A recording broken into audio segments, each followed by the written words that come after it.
መተባበር ይኖር ፍቅር ባለሚጥፋ ህብረት በሰው ልጆች ይዳብሪ ፓፓ ፍቅር ስምምነት ከቶም ባለሚንገስ የሰላም ኢትዮጵያዊ በደስታውም በሐዘኑም ብቻውን አይቆምም። እነዚህ ባጋጠሙት ጊዜ በአንድ ተጋምዶ እንዲያሳልፍ የሚያስችሉ የማህበራዊ መስተጋብሮች ሀብታም ነውና የሰው ልጅ ሶሻል ቢንግ ነው። ከማህበረሰብ ውጪ መሆን አንችልም። ሰው አለኝ የሚያዳምጠኝ አለ የሚፈልገኝ አለ ማለት በራሱ ለስነ ልቦና ትልቅ ዋስትና ይሰጣል። አብሮ መሆን ማለት በልዩነት ውስጥ ያለውን ይሄ በልዩነታችን ውስጥ ያለውን ነገር ትቶ በጋራ ልዩነቱን መተው ማለት መተው ሳይሆን ያንን ተቀብሎ እኔ ጋር ይሄ ያለ እሷ ጋር ይሄ ያለ ብሎ አብሮ መሆን መቻል ነውና እንግዲህ አብሮ መሆን ማለት ለሰው ልጅ የሚያስፈልግ ትልቁ ወይም ደግሞ ዋናው ክህሎት ነው።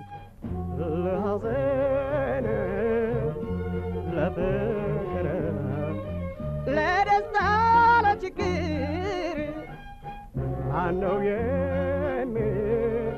መረት ከሰው ወዲያ በንድር በህብረት ተፈጥረው እንደ ህብረተሰብ የቀጠሉት እቁብ እድርና ደቦ ለዚህ ሁነኛ ብነት ናቸው። በመጀመሪያ ላይ ታክሲ ምናምን ሰራ ነበር፣ መኪና ነዳ ነበር። ከዛ በኋላ ግን ተማርኩኝ ራሴ ከፍዬ ቤተሰብም ሳላስቸግር ማለት ነው። ከምንም በላይ የቁጠባ ባህላችንን ማሳደጉ ከፍተኛ የሆነ የኛ የቤት ስራችን ነው ብዬ አስባለሁ።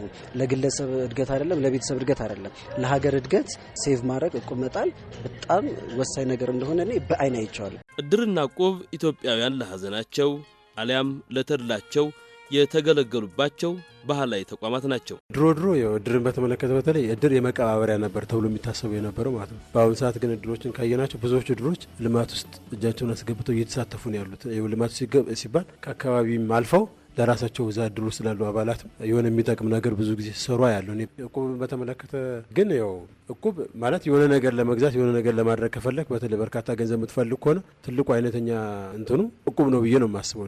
ጠቀሜታ ይኖረዋል። እድር ላይ ሙር ጠቀሜታ ከፍ ያለ ነው። ሁለቱም ጥቅም አላቸው። ምክንያቱም ማህበረሰቡ መጀመሪያም ይሄን ነገር ሲጀምረው ያው ከጉዳቱ ጥቅሙ አለው በሚል ነው አጀማመሩ ማለት ነው።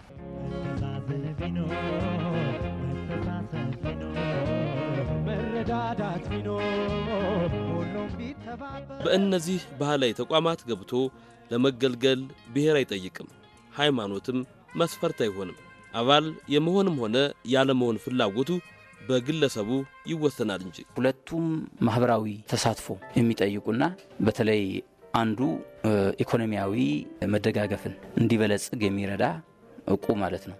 ከኢኮኖሚ ጥንካሬ አንጻር ከመረዳዳት አንጻር ኮሌክቲቭሊ ወይም ደግሞ በስብስብ በህብረት የብዙሃን ሀብት የጋራ በማድረግ ትርጉም ያለው ስራ ለመስራት እንዲቻል የሚደረግ እንቅስቃሴ ነው ማለት ይቻላል።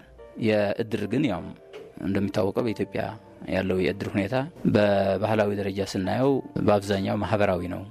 በተለይ ከሞትና ከቀብር ጋር የሚያያዝ። ደቦና እቁብ የእርስ በርስ ትስስርን ከማጠንከር በዘለለ ለኢኮኖሚ ያላቸው ፋይዳ ከፍተኛ ነው።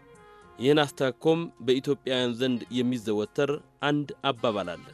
50 ሎሚ ለአንድ ሰው ሸክሙ ለ50 ሰው ግን ጌጡ ነው የሚለው። ይህ ህብረትን ያጎለብታል፣ መተጋገዝን ያንጸባርቃል። እቁብ ላይ ግን በ10 ብር በ20 ብር እንደዚህ ከጓደኞቻችን ጋር እንጥል ነበርና ለምን እናውላት እንደነበረ እናቃታለን።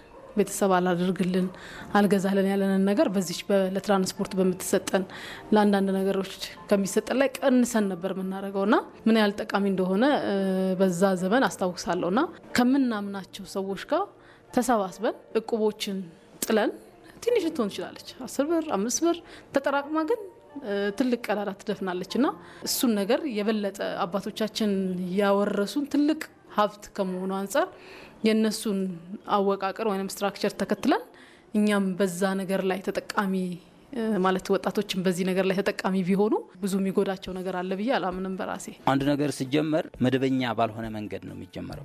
እቁብ ቢሆን የተወሰኑ ሰዎች መጀመሪያ የጀመሩት ነው እንዲሁ ችግራቸውን ለመወጣት ሲባል ነው። ለምሳሌ በመስሪያ ቤቶች አሁን አንድ ሰው ገንዘብ ሲቸግረው እቁብ እንግባና እንደዚህ አድርጌ ችግር አንድ ሰው ይፍታ ይባላል። የመጀመሪያ የሚያስተባብረው ሰው የመጀመሪያ እንዲደርሰው ይደረግና ለወቅቱ ያለው ችግር እንዲፈታ የሚደረግበት ሁኔታ አለ። ስለዚህ አሁን ምን ለማለት ነው? ይሄ ተመካሪ ነው። እነዚህ ማህበራዊ መስተጋብሮች የህብረ ብሔራዊነታችን የማጠናከሪያ ድልድዮች ሆነው ዘልቀዋል። ዘመን ሳይሽራቸው የመንግስት መለዋወጥ ሳይነዳቸው አሁንም በመተግበር ላይ ይገኛሉ። እንዳይላሉ ማጠናከር፣ እንዳይፈርሱ መደገፍ ያስፈልጋል።